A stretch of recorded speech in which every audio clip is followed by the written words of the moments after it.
से कुरान की विरासत के लिए बंदे चुन चुन कर लाते हैं। तो कुरान और हदीस के साथ अगर हमारा चुनाव हुआ है, ये चुनाव रब्बुल आलमीन का है,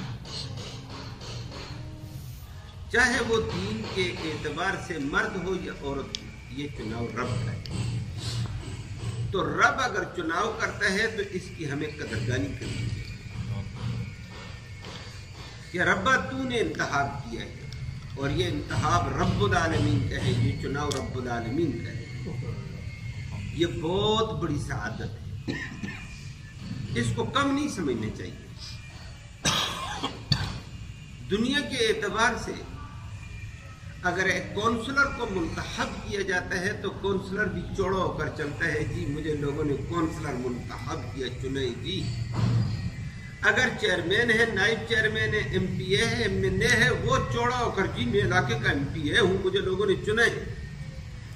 और लोगों ने चुना है, लोगों को आप भी जानते हैं, मैं भी जानता हूँ।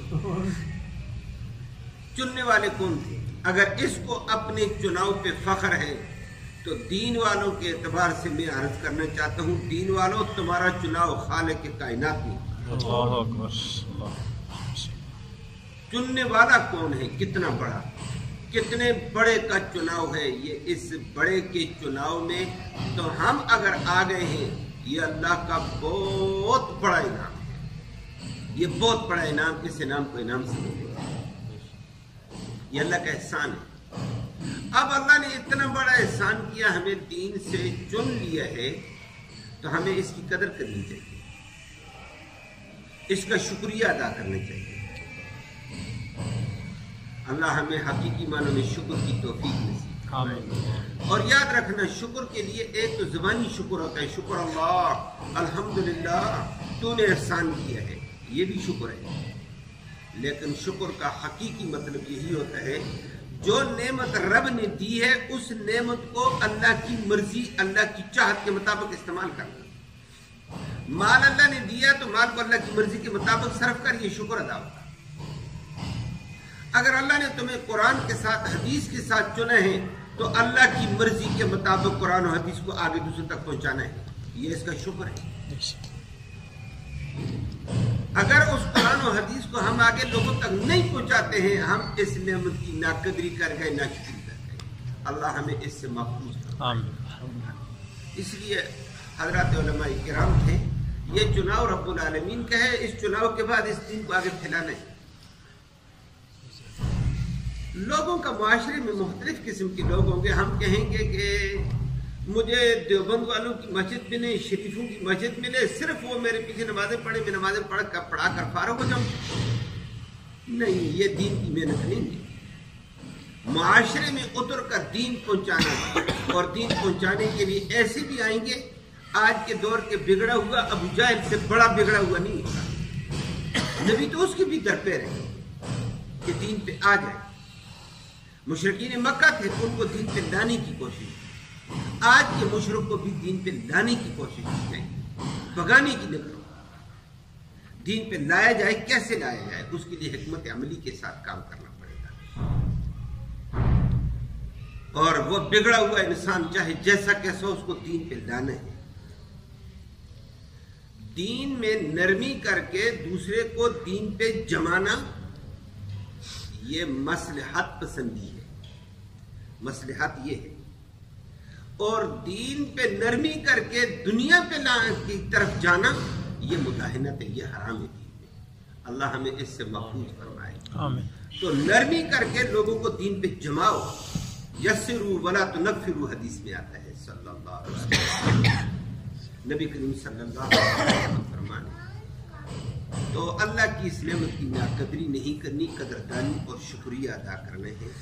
और इसी शुक्रिया के ऊपर इस मेहनत को, दीन की मेहनत को एक उम्दा मेहनत समझ कर करना है। ये एक एजाज है, एक फख्र है, लेकिन फख्र बतौर तहदीस नेमत है, गुरूर के तौर पर ना हो कि मैं बड़ी शेर में कारी हूँ, मैं आलम हूँ, मैं फलां हूँ।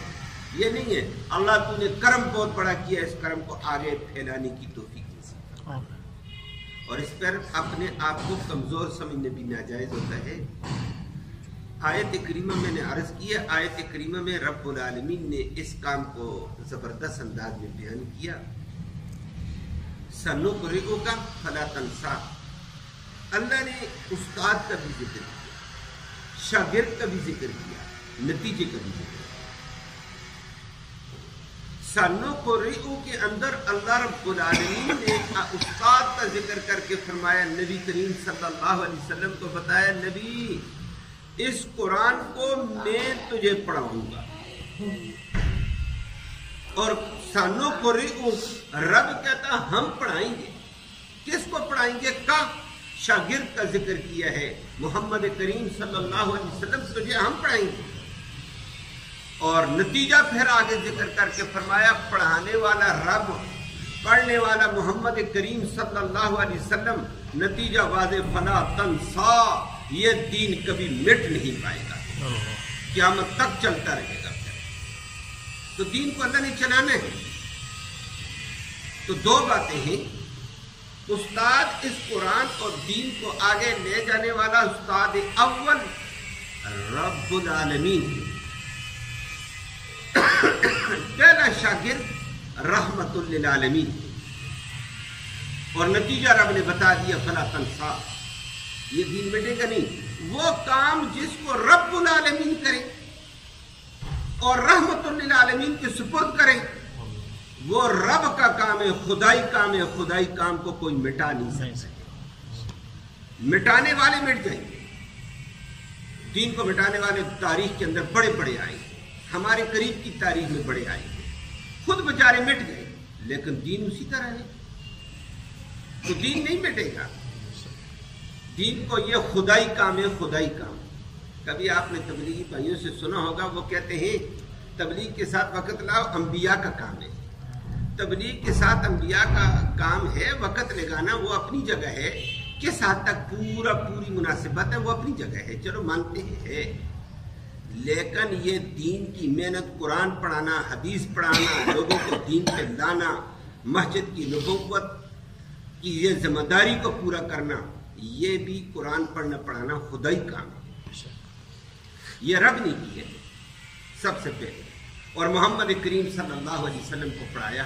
محمد کریم صلی اللہ علیہ وسلم نے پھر معلم ثانی ہے، آگے صحابہ ان کے شاگرد ہیں، اور صحابہ پھر معلم ثالث بن کر آئے تھے. اور دنیا میں دین اتنا عام کر کے دکھایا جس کی کوئی حد نہیں. اللہ ان پہ کروڑوں رحمت نازل. آمین. تو یہ خدائی کام ہے میرے بھائیوں. تو حضرات علماء کرام اس خدائی کام کے ساتھ اپنے آپ کو جوڑنے ہیں. اللہ کا خدائی کام ہے، دین کا کام رب نے لینا ہے، پتہ نہیں کس سے لینا ہے. اگر ہم سستی دکھائیں گے، تیسرا فرد اللہ اٹھائے گا. خدائی کام ہے، فلا تنسیٰ، قیامت تک دین مٹے گا نہیں، رب چلائے گا. پتہ نہیں اس کو کس دن کو شامل کرے گا. چلانا تو اس نے ہے. اللہ نے ہمیں اگر سعادت دے دی، دین سے جوڑا، اس سعادت کو سعادت سمجھ کر رات دن محنت کی ہے. آج کل ہمارے طبقے میں کمزوری آئی ہے، اس کمزوری کو دور کرنا ہوگا. رب کے کام کو رب کا کام سمجھ کر چلائیں گے، انشاءاللہ علاقے میں اثر آئے گا، ماحول بنے گا. دیندار والے، دین والا طبقہ، اخلاق والا طبقہ، کردار والا طبقہ سامنے آئے گا، اور معاشرے میں تبدیلی آئے گی انشاءاللہ. اور وہ تبدیلی ایک دین کے راستے، قرآن کے راستے سے. رب العالمین نے کام لینے ہیں بھائی. اگر دین والے سستی کریں گے، میں کبھی کبھی مثال کبھی مجمع میں بھی دے دیتا ہوں، اور مدارس کے اعتبار سے بھی کبھی کبھی بیان ہوتا ہے، وہاں بھی دے دیتا ہوں. اگر ہم لوگ دین کے ساتھ جڑے ہیں، رب نے چناؤ کیا، ہم کمزوری دکھائیں گے، محنت نہیں کریں گے، پیسہ کمانا شروع کر دیں گے، پیسے پر نیت ہو کر ہماری محنت ہو جائے گی، تو رب کسی کا محتاج نہیں ہے، میرا نہ تمہارا محتاج ہے. رب ان مسلمانوں کو کہے گا تم سو، تم کھاؤ پیو، میں ایسے بھی لاؤں گا کفر سے جو دین کے ایسے خادم بن کر آئیں گے. امام انقلاب عبید اللہ سندھی بن کر آئے گا، کوئی احمد علی لاہوری اٹھ کر آئے گا. امام انقلاب مولانا عبید اللہ سندھی رحمہ اللہ سکھ تھا. 12 سال کی عمر میں جب دین اپنی ترتیب سے چلا، اللہ اکبر، تفصیل میں جانے کا وقت نہیں. یہ گیلانی، یہ مخدوم، یہ ٹٹوانے، یہ فلاں گندی نشین آج کل جو بنے ہوئے ہیں، बड़ी बड़ी गद्दियां हैं, पीर बिगाड़ा गद्दी, मखदूमों की गद्दियां, गैलानियों की गद्दियां, ये बड़ी बड़ी गद्दियां हैं। ये गद्दियों के मालिक कौन थे?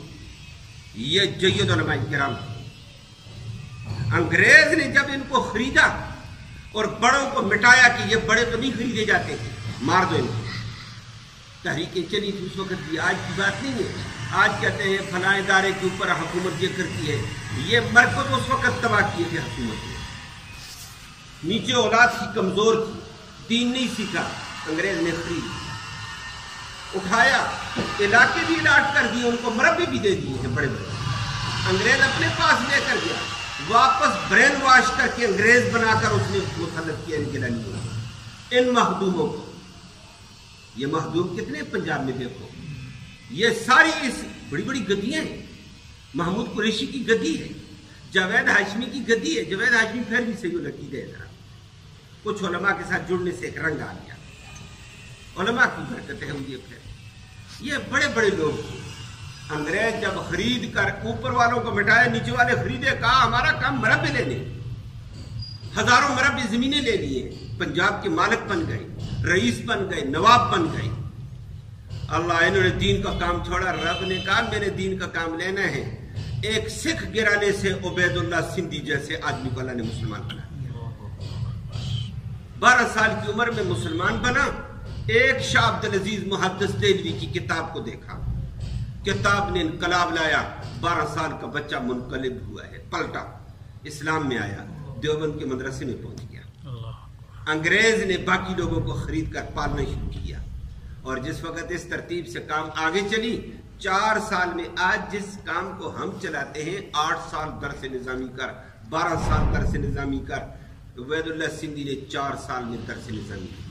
16 साल की उम्र में मौलाना उबैदुल्ला सिंधी की शक्ल में सामने आया, और अंग्रेज का मुकाबला जिस जुर्र से किया और कुरान को लेकर चला, दुनिया ने उसको इमाम इनकलाब के नाम से याद। ये दीन का काम कौन कर रहा है? सिख गिराने से आया, और वही इमाम इनकलाब उबैदुल्ला सिंधी था जिसने अहमद अली लाहौरी को उठाया सिख गिराने से। अहमद अली लाहौरी इमामुल औलिया बना, ये सिख था। उबैदुल्ला सिंधी ने अपने साथ जोड़कर अपनी बच्ची दे दी, शादी करके, और दीन से जुड़ा। अल्लाह ने ऐसे जोड़े।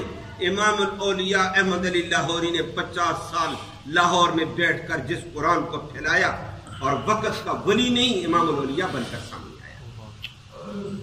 अल्लाह दीन का काम लेते हैं, अगर हम नहीं करेंगे तो अल्लाह सिखों को उठाएगा। कोई इमाम इनकलाब बनकर आएगा, कोई इमाम औलिया बनकर आएगा। अल्लाह ने कैसा काम किया। अहमद अली लाहौरी को कौन नहीं जानता है, लेकिन पीछे देख अल्लाह ने कहां से उठाया। और इसी में एक अगला रंग भी आता है, जब बंदा दीन से जुड़ जाता है, जितना गहरा जुड़ेगा इतना दीन उसको गहरी अजमतों पे पहुंचाएगा। सिख आया था उबैदुल्ला सिंधी, लेकिन कोई नहीं जान सकता। हर आदमी इमाम इनकलाब के नाम से दुनिया जानती है, अंग्रेज इमाम इनकलाब के नाम से डरता है। और बड़ी बड़ी बेचारों ने तकलीफें उठाई थी। अहमद अली लाहौरी जैसे लोग आए थे, अंग्रेज के बागी, और अंग्रेज भी उनसे घबराता था, बादल घबराता था। आज हमसे घबराना बगैर की बात है, हम बहुत घबरा जाते हैं। अल्लाह हमें माफ फरमाए, आमीन। इमामुल औलिया उबैदुल्ला सिंधी, इमामुल औलिया मौलाना अहमद अली लाहौरी को जब अंग्रेज इसी तारीख में कि तुम मौलवी नए उठे हो, मेरा मुकाबला करते हो, मैंने मौलवी मिटाए, मैंने गद्दियां छीनी है, गद्दियां अब मेरी है। वो गद्दियां अब किसकी है? मुल्तान में इमामुल औलिया, मदीनतुल औलिया कहते हैं उसको, लेकिन मदीनतुल औलिया में वो गद्दियां उलमा की थी, औलिया थे, बड़े उलमा थे। आज वहां कौन है? वहां नाचने वाले कौन है? भंग पीने वाले कौन है? शराब पीने वाले कौन है? शम्स तबरेज कौन है? वही औलिया मदीनतुल औलिया में दफन शम्स तबरेज। लेकिन वहां भंग पीने वाले मौजूद हैं। वो गद्दियां अंग्रेज ने लेकर दीन से दूर करके बंगी चरसी वहां बैठा दी, वो गद्दी नशीन बने हुए हैं। तो जब ये तरीका था तो अंग्रेज ने कहा ये लोग तो मैंने खरीदे हैं, तुम कौन हो बोलने वाले? इमामुल औलिया को जिस वक्त अहमद अली लाहौरी को भी गिरफ्तार करके انہوں نے کہا اس کو عزیت کے ساتھ ماریں گے. برف کی سل نیچے، اوپر برف کے اوپر اس کو لٹایا، اوپر کی برف کی سلیں، اطراف میں برف کی سلیں. 24 گھنٹے ہو گئے. کہا جی دیکھو مر تو نہیں، ٹھنڈا ہو گیا؟ نہیں جی 48 گھنٹے ہوئے ہیں. برف کی سلیں پگھل گئی. جب احمد علی لاہوری کو دیکھا انہوں نے کہا جی برف کی سلوں میں یہ ٹھنڈا ہو کر مر چکا ہوگا، لیکن برف کی سلیں پگھلی. احمد علی لاہوری جب سامنے آیا، انگریز دیکھ رہا، اس نے کہا انگریز میرے ایمان کی چنگاری اور بڑھ رہی ہے، تو میرے جسم کو ٹھنڈا کر سکتا ہے، ایمان کو ٹھنڈا نہیں کر سکتا. اللہ اکبر. انگریز لاچار ہوا تھا، ان لوگوں نے کام کیا تھا. انگریز ہبت میں تھا ولی صوفی، لیکن صوفی ازم سے اس نے کس انداز میں اپنا کام کیا. موجودہ صوفی ازم کا نام نہ لینا، موجودہ صوفی ازم ایک فتنے کا نام ہے. وہ انگریز کی سرپرستی میں کام ہو رہا ہے. ہمیں اللہ اس سے بچائے. آمین. یہ لمبی ایک تفصیل ہے، اس تفصیل میں نہیں جائیں. انگریز مختلف شکلوں سے ہم سے دین چھینتا ہے. وہ دیکھتا ہے لوگ صوفی ازم میں آتے ہیں، صوفی ازم سے آ کر چھینتے ہیں، موسیقی کے نام سے چھینتے ہیں، کبھی کس نام سے کبھی کس نام سے. لیکن یاد رکھنا ایک ہی گزارش ہے، اللہ نے دین سے جوڑا. قرآن کو سمجھو اور اپنے اپنے حلقے میں قرآن کا درس، حدیث کا درس دینا شروع کرو. 2 بندے ملتے ہیں تو حدیث چلاؤ، 4 ملتے ہیں تو حدیث چلاؤ. انشاءاللہ وہ معطر فضا پھیلتی چلی جائے گی. اللہ آپ کو بلندیاں دے گا، عظمت نصیب فرمائے انشاءاللہ. تو آج کی نشست میں یہ دین خدا کا کام ہے، خدائی کام ہے، خدائی کام. اور اس خدائی کام نے چلنا ہے قیامت تک انشاءاللہ. سنقرئک فلا تنسیٰ ہو کر رہے گا. خدائی کام ہے. اس خدائی کام میں اگر ہم اپنے آپ کو شامل کر لیں تو یہ ہمارے لیے سعادت ہے. ہم اپنی محنت شامل کر لیں تو یہ سعادت ہے. تو اس کام کے ساتھ جڑنا، تھوڑا پڑھاؤ زیادہ پڑھاؤ، نورانی قاعدہ پڑھاؤ اللہ کی رضا کے لیے. باقی دنیا کے اعتبار سے کام نے چلانا ہے. یا اللہ یہ نبی والی محنت کے اندر، خدائی کام کی محنت میں ہم اپنے آپ کو شمار کریں. عورتوں میں مردوں میں دین کو عام کرو گے انشاءاللہ دین غالب رہے گا. اگر ہم سو گئے رب نے کام لینا کسی اور طریقے سے لے گا، لیکن لے کر رہے گا وہ. اللہ ہم سب کو عمل کی